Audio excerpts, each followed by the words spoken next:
some of the tactics is like now suddenly they want to keep the tenants there. But for years, a lot of these landlords were trying to move out, lower, whatever rent control that might have existed. They're trying to push out tenants who are locked into their rental rates so that they could bring in new tenants and charge them much more and, quote unquote, have upgrades, whatever it is, some excuse to move them in. So what are some experiences you guys have faced with your landlord and, being very careful here because they're all very litigious? Yes. So one of the things that we are aware of, we've heard anecdotally, is that, well, one of the things the landlord has done, this is just factual, so I'm not sure they can really sue me, is that they were distributing questionnaires saying, hey, if you're having a problem, fill out this questionnaire.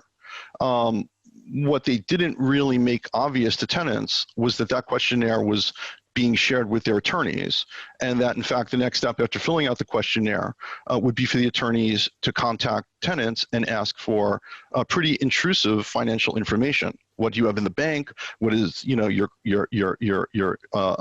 income history? Which is something for obvious reasons you do not want to share with a landlord or the landlord's attorneys. More to the point, the reason why they were doing that was actually in the case that litigation happened. Now, this is my understanding. I can't really say this is their motivation, but that it would be something that could be used against tenants in court, either if someone didn't fill out the questionnaire, well, we didn't know they were having a problem, and if they did fill out the questionnaire, well, look, they have a trust fund or maybe an investment, and so they have money. So it's kind of a lose-lose situation for the tenants to engage with the landlord that way. The landlord has asked tenants who are seeking help to sign non-disclosure agreements with, from what we understand, some pretty severe stipulations, but I can't say that I've actually read one. This has been something that's been told to me anecdotally. But signing an NDA that lasts for the rest of your life, which is something we have heard repeatedly, I think is kind of high-handed. For someone that's just looking for help and is desperate. The landlord is, that also has the effect of peeling people out of a tenants association. If someone signs an NDA, there's just an inherent conflict of interest and they can no longer be part of our efforts. And I'm sure that's probably part of their strategy as well. So that's we've also seen union busting, basically. It is union busting, and the thing is that tenant associations don't have the protection of a labor union, and they really should. I mean, that would be one of the things that if a politician asked us what we wanted, we would ask for that. Because having those protections, it would be a very tenant-friendly thing to do. Are you seeing any sort of progress from politicians at all? Anybody? I know I asked you at the top, but there's got to be some movement. I mean, the cancel rent movement is very strong.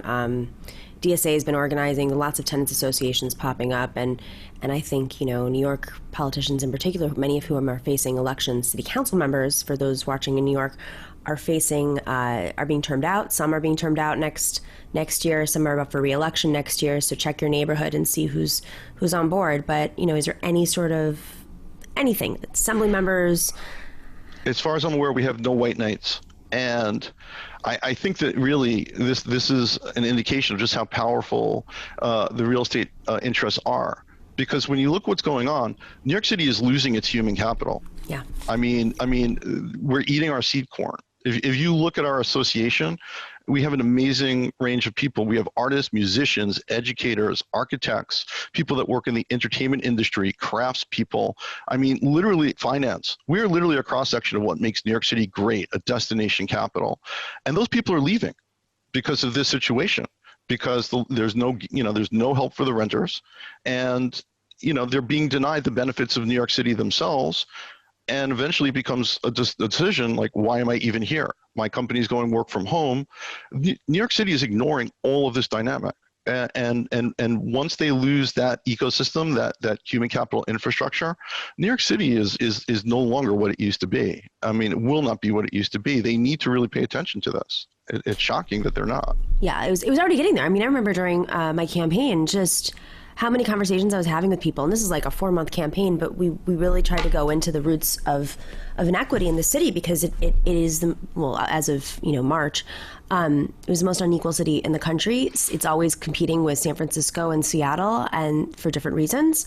But here, I mean, it's very much rooted in real estate. It's very much rooted in the developers who who have, like I said, they've designed. Actually, Trump has a lot to do with this, because this is one of his first deals that he made in the late 70s, which was against the law, but he used the power of his father's purse strings to buy off the mayor and the governor to get these deals, these rezonings passed.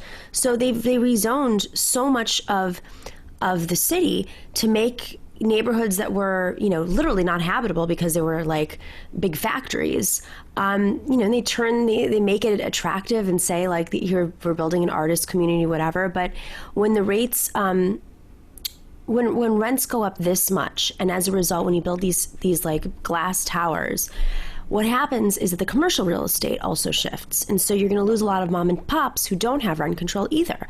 So literally the lifeblood of this city, if you can't afford to live in your neighborhood, even if you do have affordable housing, because you can only go to a Whole Foods instead of your mom and pop store, or, your local like hair salon is now like a fancy hair salon, or whatever it is in your community shifts, it becomes more expensive and unlivable. And so you're cycling in different types of people who are able to afford those things. And in many cases in New York, there's just the empty real estate, which is the majority of real estate that's being bought up is by foreigners who are using it as a bank account. So you already have this dynamic.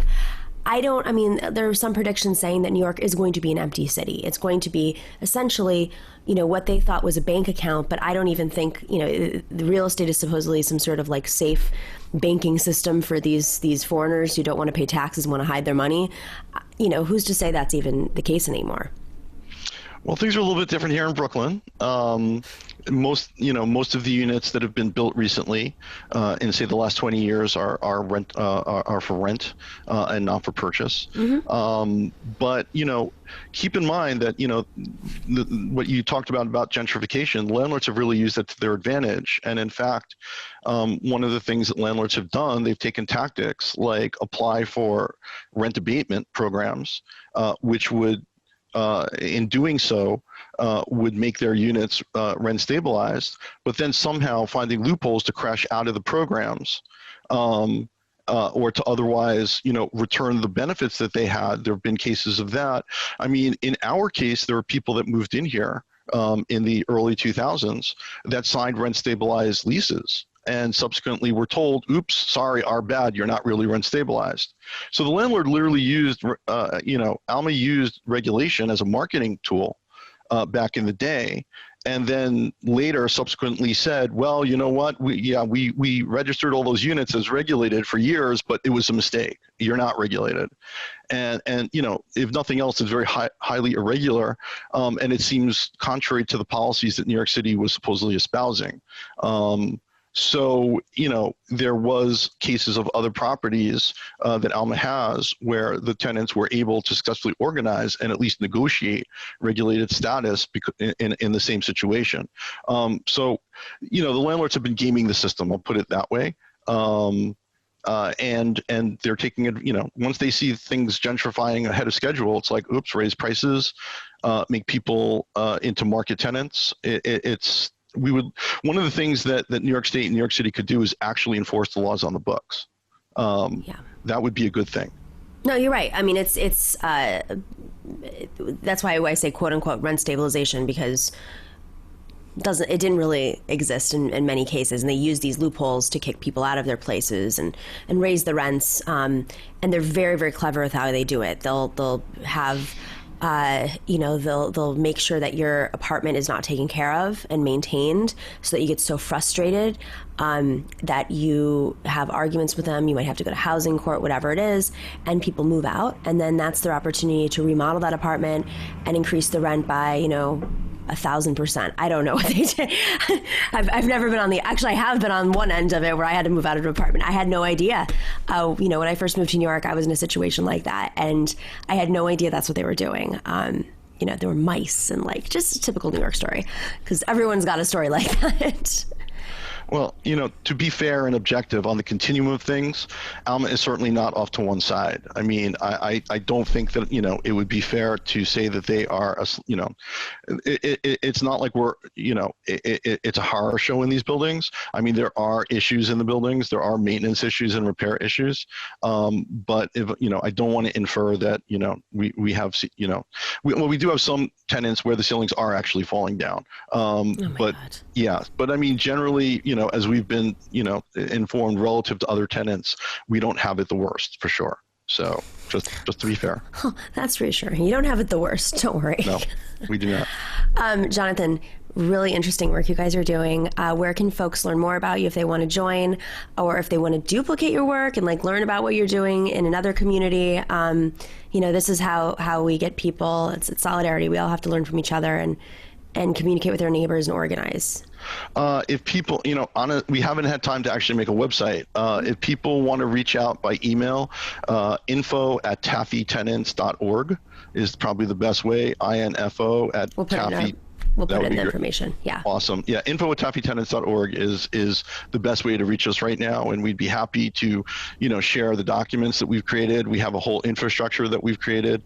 Happy to do whatever helps. Great. Thank you so much, Jonathan. And to our listeners and viewers, we're going to be doing a continuing series on this. This is really obviously very important, and it's changing day by day across the country. This is clearly not something that can continue. We're going to have to move our lawmakers, and unfortunately, I think they're delaying because they're trying to figure it out themselves. But we saw what the housing crisis did to America, to the country, 10 years ago, and I don't think it's going to be much better this time around. So, Jonathan, hopefully we'll talk again soon. Good luck. Thank you so much. Keep us in the loop. Hope you guys, succeed and make that change happen in Clinton Hill. Thanks for watching and listening to the Nomiki Show. But remember to click like and subscribe on YouTube, and please share on social media. If you're not already a patron, please join us for as low as $5 a month on patreon.com/The Nomiki Show for early and special content. That investment makes a huge difference. We are not corporate media raking in the dough. It's really you guys that are keeping us going. So please consider being a patron. And to our current patrons, thank you so much. We are incredibly grateful to you. We also now have swag. So check us out on thenomikishow.com to get your mugs, your totes, and your stickers.